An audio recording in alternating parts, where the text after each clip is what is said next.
Dr. James Anderson, so good to see you, my friend. Here you are, academic dean and professor of philosophy and theology at RTS Charlotte, and I'm so excited to sit down with you for this particular episode of Ministry Matters because I feel like apologetics and really philosophical theology, which is central to what you do, is so core to the history and ministry of RTS, in particular RTS Charlotte.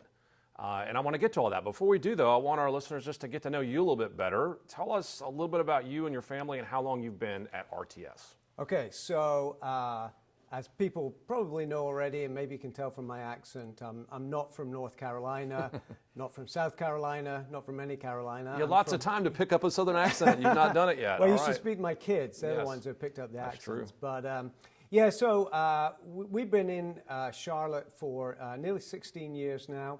Wow. We, as you know, moved here from Edinburgh.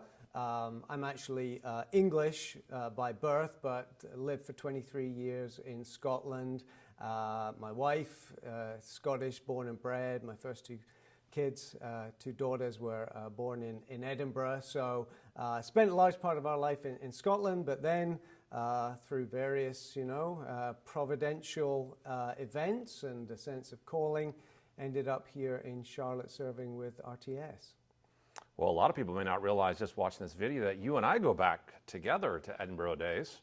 And we struck up a friendship there while I was a student doing my PhD under Larry Hurtado, and you were about to start yours. Yep. Although you had already finished your first PhD. A lot of people don't know you have two of them in computers or technology, and you can say more about that in a moment. But you were running at the time, I think, what was known as the Van Til list. Yep. Say something about that. Okay, so yeah, I mean, that could be a long story, but you know very well that, I'm a big fan of Van Til, Cornelius Van Til, the Reformed theologian, apologist, philosopher, and this would have been around the late 90s. So I was working actually in the engineering school of the University of Edinburgh. My first degrees were in electrical engineering, and I started getting into apologetics, Reformed theology, philosophy, and I heard about this guy Van Til, and he seemed to be, a bit of a lightning rod. There was, some people loved him, some people hated him. Which hasn't changed much in the last 30 right, years. Something's never changed. But I started, reading some Van Til. There was a Reformed bookstore down the road from where I worked, remarkably, and they had a bunch of Van Til books. So I started reading, and of course, only about 5% of it made any sense. Most people now only 8% of it makes sense. Right? Slightly better. Yeah, I'm hoping to get to double figures at some point. But I was trying to understand Van Til, and I discovered this was when the internet was just kind of taking off, late 90s. So people, you're getting web browsers, they're getting AOL connections and email addresses, and this was before social media, before blogs, before all those kind of things. Basically, you just had email, right? So you had these email lists where you would subscribe, sign up, and you would send a message to a central email address, and it would get reflected to all the other subscribers. And people set up these email lists to do all kinds of things. There were theology ones, there were apologetics ones, there were all kinds going on at that time. And that was one of the main things, your email discussion lists. And I had the means to set one up myself. Had some technology that was available to me. So I thought, well, I want to talk about Van Til with people. And I'd already made some contacts with people who had been to Westminster Seminary and knew a bit about it and seemed to understand a lot more than I did. So I created the Van Til list. I made some friendships. Some sort of philosophical acquaintances. Well, that's how you and I met, actually, right. Is that you're working on the Van Til list, got you noticed by some people I knew, and when they found out I was moving to Edinburgh, they're like, you need to meet James Anderson. Yep. And then you and I had a lot in common right from the start because we both love Reformed theology, love Van Til, and right there in Edinburgh. And so that really struck up our friendship. And then you did a PhD soon thereafter. Yep. Say a little bit about what you did your work on, because I find this to be so fascinating, and I think it's good for our listeners to hear how that laid a foundation for what you do now. Sure. Yeah, so as I said, I was originally studied engineering, did a PhD in sort of computer simulation type stuff, but then really as a sort of hobby interest, I started getting very interested in apologetics, and the more I read in apologetics, the more I realized you need to have good theology. You know, if you're going to defend the faith, you need to understand the faith. You need to understand the doctrines of the faith. Which is a very Van Tillian idea, by the way. Yeah, right. So just idea that theology is sort of the basis of our defense because you have to defend a system of thinking. Yeah, that's right. I mean, a lot of apologetics today, sort of popular apologetics, is very thin theologically. It's sort of minimalist approach, and it's very sort of pragmatically driven. And one of the things that really appealed to me about Van Til was how theologically driven the whole methodology was, and that your theology and your apologetics need to be integrated. So I was getting very interested in reading theology, reading philosophy as well, Christian philosophy, non-Christian philosophy, you know, to try and see what the intellectual challenges were that Christians would be facing. And I basically got bitten by the bug. So I thought, I'm going to do some study, some formal study in this. And long story short, ended up applying to do a PhD, second PhD at the University of Edinburgh, not in the engineering school this time, but in the divinity school, which is where you did your PhD as well. But mine was in the area of, well, technically it was in the systematic theology department, but the topic of it was philosophical theology. And what I ended up looking at, and this was largely inspired by Van Til as well, although I didn't sort of, paint it as a defense of Van Til's views. No, you don't want to do that. But, Van Til had said some things about theological paradoxes, so elements of Christian doctrine that are apparently contradictory, but not really contradictory. And how do we think about that? Speaking of Van Til, which inspired a lot of what you did, although Plantinga certainly played a major role too. You mentioned it earlier. Van Til's a bit of a lightning rod, and some people love him, some people don't. Some people are kind of mixed and in the middle. In the last 25 years, give me your assessment of the state of Van Tillian apologetics. I know that's a big question. We don't need to solve everything with it, but has it grown? Has it shrunk? Have people grown to appreciate him more or appreciate him less? What's your take on that? I think Van Til is as important and influential a thinker as he's ever been. In his own day, there was a lot of interest.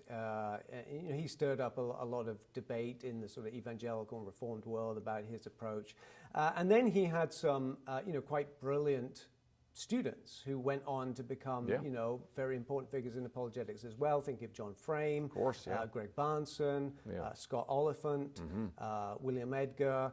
And so, they sort of took the Van Tillian movement to the next generation, and they had different takes and different points of application. And my sense was that, certainly in the 1990s, there was a lot of movement behind the Van Tillian approach, a lot of enthusiasm. It was sort of on the ascendancy. Presuppositional apologetics was becoming more well known and embraced, and I think that continued into the 2000s. It may be at some point sort of stalled a bit, and there was some pushback. And this is always the way with a particular theological view. Sometimes there's a lot of movement behind it, and then there can be a reaction to it. And there was I think a sort of counter reaction to Van Til from what we might call the Reformed classical approach, or the more traditional approach that's generally more in line with Thomas Aquinas, and there's some nuances there, of course, we would want to make. But there was a kind of a sort of a Thomist renewal and renaissance that started to push back on the Van Tillian side of things. And now I think things are finally balanced. I don't think it's ever the nature of these things for one party or one side to sort of win out and become dominant. But the way I see things, there are a lot of young Christian scholars, philosophers, theologians who basically see themselves as being Van Tillian presuppositionalists. They're maybe not signing on to every jot and tittle, but nonetheless, their basic approach to apologetics and philosophy is driven by sort of core Van Tillian convictions, and it's exciting to see. I think we're going to see a sort of new generation of Van Tillian scholars. There's going to be a book coming out next year of essays in the Van Til tradition that covering the gamut of biblical studies. Which you've contributed to. Yeah, that's right. I contributed an essay, Van Til and Analytic Philosophy. So how did Van Til, how do we relate Van Til's approach to this movement that's known as analytic philosophy? Is there tension? Is there room for synthesis, for reinforcement? And I argue that actually what we need is Van Tillian analytic philosophy. We need both things together. But there are some, other essays that are going to be in that book, so that's exciting to see. So things are healthy. Things are healthy. Things are exciting. Of course, there's always room to take things further. There's no one ever says, okay, this is the last word. We're done now. Always reforming. I'm pleased at the way things are going. What I feel like we've reached now, and you hinted at this, was a sort of a more mature, maybe a more sober, maybe a more balanced presuppositionalism that it affirms the macro trajectory of presuppositionalism while recognizing that not everything Van Til said is necessarily needing to be adopted. And I think Frame was the beginning of this, sort of a willingness to critique your predecessor in some ways, even though the system as a whole is still very much intact. And I feel like we're at a place where that's kind of where we've landed. And I wonder if you could comment on this. It seems like our current cultural moment may be precisely the time when the Van Tillian system can shine and really show its value. And I don't mean that it wasn't valuable in 1950 or even 1980, but do you think there's something about the way our current intellectual climate is now, certainly sort of at the tail end of postmodernity and maybe post-postmodernity, that the Van Tillian approach actually has proved quite fruitful? Yeah. And maybe is even more applicable now than it was 30 years ago. Yeah. Thoughts? Yeah, I think that's right. One of the great virtues of the Van Tillian approach, I think, is that it can deal with basically any system of thought, any worldview, the same basic methodology, that you identify the underlying presuppositions, the epistemological and metaphysical presuppositions, and you engage in an internal critique to show that it sort of collapses under its own weight. It's self-defeating. And you can do that with a sort of modernistic, Enlightenment-inspired worldview like naturalism, contemporary metaphysical naturalism. You can do it with postmodernism. You can do it with critical theory, of which there's a lot of discussion now. And I think some of the traditional approaches to apologetics were sort of forged in an environment that was very much shaped by a modernist epistemology. Correct. So as that changes, their usefulness fades away. Right. Yes. So if it's all about science and evidence and rationality and logic, okay, you've got some sort of common assumptions about epistemology that maybe you can make some headway with. But once postmodernism comes in and basically throws everything up in the air and says that all knowledge claims are basically power plays and the truth is a social construction and evidence is perspective, relative and so forth, traditional apologetics tends to flail a bit, or ironically, it actually falls back on a more presuppositional mode of engagement, where it has to get to the underlying epistemological issues. I think the thing you could add to that is that it seems like the presuppositional method, this is a bit counterintuitive for most people, is actually a more accessible method for the common apologist. What I mean by that is, if your method's evidentialism, you've got to go out and learn a lot of data and a lot of facts in order to sort of wield that tool. Yeah. But with presuppositionalism, you don't actually have to go out and learn all the data, because that's not really the basis of your approach. Rather, your approach is more holistic and more worldview oriented. It seems to me that sort of the average believer could use it more effectively than just evidentialism. Would you say that's right? I think so, because it gives you this sort of very adaptable toolkit where you don't need to memorize a whole lot of facts and figures and data. I tell students that if you understand what a worldview is, how to identify someone's worldview, and how to critique their worldview, you can deal with any position, any religion, any secular ideology, one you've never heard of before. So you could be sitting next to someone on a plane and you strike up a conversation, you say, I'm a Christian, and they say, well, I follow such and such a religion, and you think, well, I've never heard of that before. Well, that doesn't matter.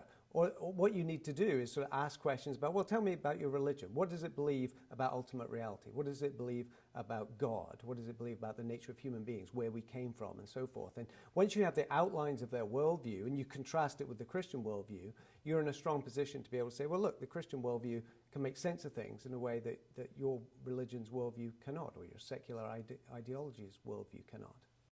Do you think modern seminary curriculums have given sufficient place to apologetics? I'd be curious your thoughts on this. And I'm not asking you to speak about the RTS curriculum per se, although you're free to reflect upon that. But I wonder, when we think about the state of apologetics, do you feel like apologetics sometimes gets cordoned off into like this little subsphere in a curriculum where you take an apologetics class and then you kind of, okay, I'm done with that. In a way that, not that different than how you take a counseling class and you got your one-off there and okay, fine, whenever I need it, I'll come dig it out of the dustbin. Whereas you and I've talked before, and I think this is a bit what we're shooting for here at RTS, is it seems like there's sort of an apologetic thread that ought to run through kind of every class. Do you have any thoughts on that? Yeah, and actually that's something that students have told me, that when they go through my apologetics class and we can, we sort of talk about the basics of a Christian worldview, the epistemological implications of our theology, and the importance of getting your epistemology straight, they recognize, well, actually this isn't just about apologetics. This is about everything. This is about science. This is about history. This is about biblical interpretation. There's application right across the board. It's basically thinking Christianly. Yeah, exactly. So, and if you're thinking Christianly, wouldn't that apply to every class? Yeah, it's just taking a Christian worldview and applying it consistently to defending the faith, or interpreting the Bible, or engaging in science or sociology or whatever it might be. Now, I think in the Reformed tradition, in those seminaries that have been informed by the Reformed tradition, there's much more value placed on apologetics. There may be disagreements about methodology, but nonetheless, apologetics is seen as being, integrally related to theology, to missions, to evangelism.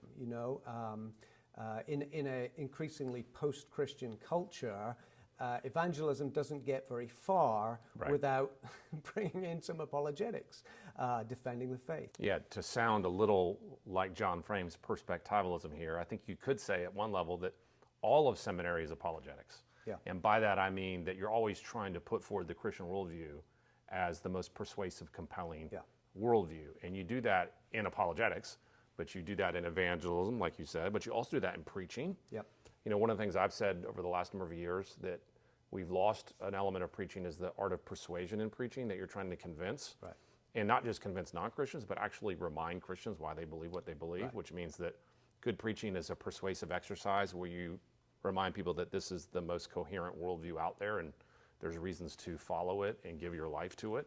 So in one sense, a good sermon always has an apologetic angle to it. Right. You think about a person like Tim Keller preaching in New York all those years. I mean, one of the things that people always try to wrap their heads around is why was he so compelling to people? And I think this was part of it, is that he would talk to New Yorkers and he would try to use a presuppositional method, and he said he was doing this, where he would try to actually persuade them, even as they listen to a sermon, that this makes the most sense of their life. Yeah. And I think people had left with that vibe. And so I think in one sense, that's that thread, isn't it, that runs across the entire curriculum and so central to what apologetics is doing. I think it was John Frame, one of his definitions of apologetics is the application of the Word of God to unbelief. Yes. Right. So his theology is the application of the Word of God, to all areas, but apologetics is specifically the application of the Word of God to the issue of unbelief. But it's not just unbelievers that struggle with unbelief. Yeah, in fact, exactly unbelievers often don't struggle with unbelief because they don't really know what the problem is with all their false beliefs. But it's Christians. Christians encounter doubts, they encounter intellectual challenges. Again, the more hostile the culture becomes, the more they need to be reassured that their beliefs are true, that they're reasonable, that they're well grounded. This is why I think most pastors or pastors in training don't always see at first glance the use of an apologetics class. Mm-hmm. They may think it's this limited thing they only pull out of the toolbox when they meet some skeptic on the street. But man, once you realize how useful it is across the board, you might argue that pastoral ministry really needs this in order to be effective. Yeah. That your own congregation needs apologetics, maybe more than the world in a sense, in terms of your sphere. Like you're going to spend more time as a pastor with Christians and non-Christians. You may think you use apologetics less when in fact you might be using it more as a result. Yeah. Okay, let me pivot here to the current landscape of apologetics. You've done some work on this James, in I know recent years. Just talking a little bit about how people are asking different kinds of questions today than they used to. Mm-hmm. And I tackled this a little bit when I wrote my book, Surviving Religion 101. Obviously, I'm not an apologetics professor, but my book was designed to help people think about why they believe what they believe. And as I wrote that, it came clear to me that a number of the questions that I was writing about haven't changed since I was in college, and probably haven't changed for hundreds of years, if not from the history of the church. And then other questions were kind of brand new, in a sense, meaning that you could argue that there's really nothing new under the sun. Okay, fair enough. But from another perspective, there are new trends now that maybe are a bit unprecedented that we just need to get a grip on as Christians. And I'd love to hear your thoughts on kind of, have we fallen behind here? What are we not knowing about the current state of unbelief, and how can we be ready for some of these new trends? Yeah. So I've been interested in apologetics now for 30 plus years, right from the initial time when I needed apologetics just for my own faith, to build my faith, and then a sense of calling to equip others in apologetics. And then I've been teaching here at RTS for nearly 16 years, teaching the core apologetics class. And although the sort of the core methodology that I teach, that's not going to change, right? There's certain theological convictions that are stable there.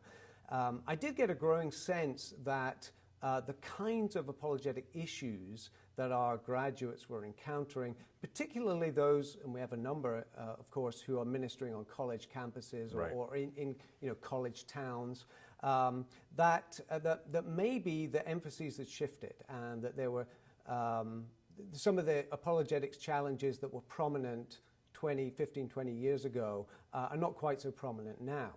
So, I think about the challenges when I was at university and you were at university around the same time.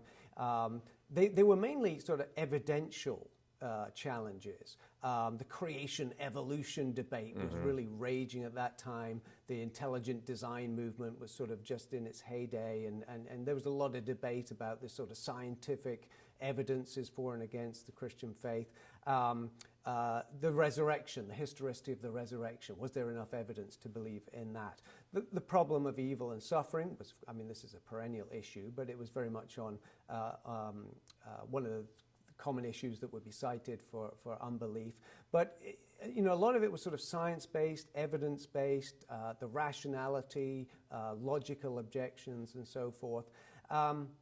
And what it seems to have happened is that there's been a shift away from that, not completely. A lot of these questions are still being raised, but a shift towards more moral objections.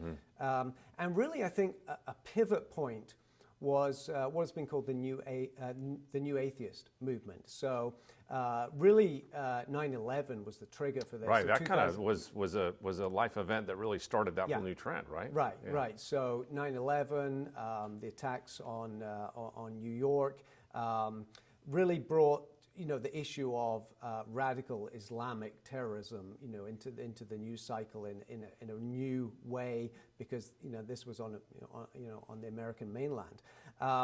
But what that did, among other things, was it caused a sort of backlash against religion in general. That religion is not just false, doesn't just make false claims, it's not just not supported by the evidence. That charge had been made a long time before. But now the argument was it's morally bad, it's morally dangerous. And so you had these characters like Richard Dawkins, Sam Harris, Christopher Hitchens, all within the space of about five or 6 years, bringing out books that were arguing not just against Islam, but against all religions, Christianity included, and arguing that that Christianity is morally subpar, to put it lightly, and in fact harmful. It fosters immoral behavior. Now, they were also making the old arguments, it's unscientific, it's not supported by evidence, it's irrational, and so forth. But it was really the moral objections that I think had the rhetorical force. It's this perception that Christians today, or at least professing Christians, are hypocrites. That they're either promoting bad moral views, or they're promoting good moral views and not living up to them, right? Neither of which is a good thing. You can't win. But again, it was all these moral objections to Christian doctrines, to Christian practices, and to the church itself that come out top. It's interesting. I feel like in some sense we're the victims of our own success in America, in that we've created a country that has been so influenced by Christianity that there is a sense in which it cares about good and bad and right and wrong, and wants to be the good guy, not the bad guy. And most of the time, Christianity historically in America has had the higher ground in that debate. If you were to be against Christianity, you would be against Christianity because you just were willing to be the bad guy. And you're going to go and be a rebel. But now it's almost like the good guys are against Christianity, at least in the minds of the people who do it. And I find that to be a cultural swing that we weren't really ready for. And that's okay. It doesn't mean we can't adjust and be ready for it. But in some sense, I feel like the average Christian wasn't prepared to deal with that kind of debate. We're not used to being considered morally suspect. Right. We're more used to people getting mad at us for being the goody two shoes. That we're on our moral high horse. You Christians think you're better than everyone else kind of argument. And related to that, again, it's another shift that we've seen. When I was at university, moral relativism was run amok, okay? Yeah. And the concern of Christians is, well, everyone around us is a moral relativist, and they don't like us because of our moral absolutes. We wouldn't say those days are over. Right, because now there's a new moral absolutism, Yep. but it's not Christian values. Yep. It's various, progressive values. Some call them woke values. There's different terms, but it's a whole new system of values that's just as absolutist as Christianity, but it's also antithetically opposed to Christianity at certain points. And so now we become on the defensive because now another set of moral absolutes is being wielded against us. Mm-hmm. And again, that's a new position for us to be in. And I think a lot of Christians are like, what happened here? But presuppositional apologetics is perfectly suited to deal with it. Yeah. And I think this is something that is so encouraging about where we stand in the Reformed tradition, is that how do you combat the moral claims of our current world with evidences and evidentialism? It's very hard to pull that off. Yeah. But from a presuppositional perspective, you could very much argue, look, you can make moral claims, but you have to have sort of ontological grounds for those moral claims, and you don't have them in your worldview. That's right. And that really is something that we can press. Yeah, and even if those moral absolutes that they want to press against us are wrong, like maybe they say, well, there's reproductive rights, okay, mm-hmm. which of course is just a euphemism for the right to abort your baby, but there's reproductive rights or there's transgender rights. You don't have to agree with that to say, well, the underlying conception of rights is ones that you can't fund out of your own worldview. You actually need to borrow an ontological foundation from our worldview just to get the idea of any kind of human rights that would apply across the board to humans, irrespective of their race, their gender, their social class, whatever. So we're the ones, in fact, if you look historically, the whole concept of human rights didn't come out of a secular worldview. It came out of a Christian worldview. It's anchored in a Christian understanding of the universe and our place in it. But it's as though that idea of human rights has now been plucked out of the Christian soil and used against us. Yeah, right. Yeah. And it's not as though it's been planted in another soil that can sustain it. It's just sort of hanging in the air. Yep. And again, Christians kind of need to recognize what's happened here and how we counter that. And that's basically Van Til's borrowed capital idea, right? Exactly. You're living off of borrowed capital. The only thing that sustains your worldview is a whole system you don't even own. In fact, you would contradict at every turn. Yeah. So, well, look, this has been a fascinating discussion about apologetic trends. As we sort of land the plane here, though, just tell the listeners what you're working on right now, just as a last topic. I know you and I've discussed this book on the transcendental argument that I'm sure would be interesting for our listeners to know about, but if there's another project you want to mention, feel free to do so.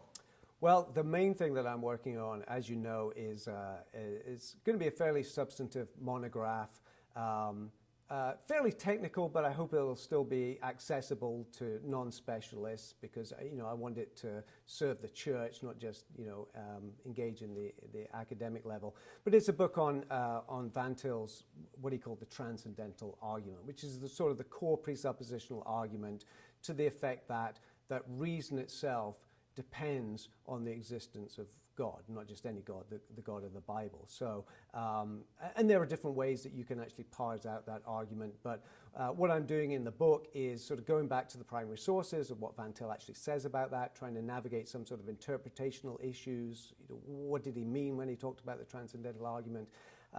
How does that relate to contemporary discussions of transcendental arguments, which appear in the sort of mainstream philosophical literature, and then to actually develop some concrete versions of the argument, different versions of the argument from different elements of reason, like the existence of truth, the existence of knowledge, rational intuitions, other things. So it's really taking that core idea of Van Til and bringing it into conversation with analytic philosophy, which is something that I've been doing most of my career, and then trying to actually flesh it out in a more detailed fashion, so people can see the argument more clearly and hopefully apply it more reliably. So that would be the main thing. I'm often writing shorter articles in topics in philosophical theology, particularly sort of distinctively Reformed doctrines like the doctrines of election and providence, raise a lot of philosophical issues. So I write on that topic. I also recently contributed to a new book that'll be coming out looking at apologetic methods again. We sort of had a 5 views on apologetics book that was published almost 25 years ago now. And I was invited to sort of make the case for presuppositionalism in an updated version of that book, looking at different approaches to apologetics and looking, not just at the differences, but also where the common ground is with people who take different approaches to apologetics. It's interesting, our listeners may not know that the transcendental argument of Van Til, even though, of course, he popularized it as a concept, no one's really ever developed it. Yeah. And they don't, I imagine, realize how significant this book will be. I remember when I read Van Til and I heard him express the argument, I never really got a sense of what it all entailed and how you would actually state it and how you would articulate it in a broader philosophical landscape. And so I think we have all been waiting for this book, someone to write this book in his legacy. So I'm real excited about that. I think that's going to be a great blessing for the church. Well, James, thank you. So good to visit with you. So glad you're here at RTS Charlotte, and looking forward to seeing how God's going to bless your ministry in the years to come. Thanks, Mike.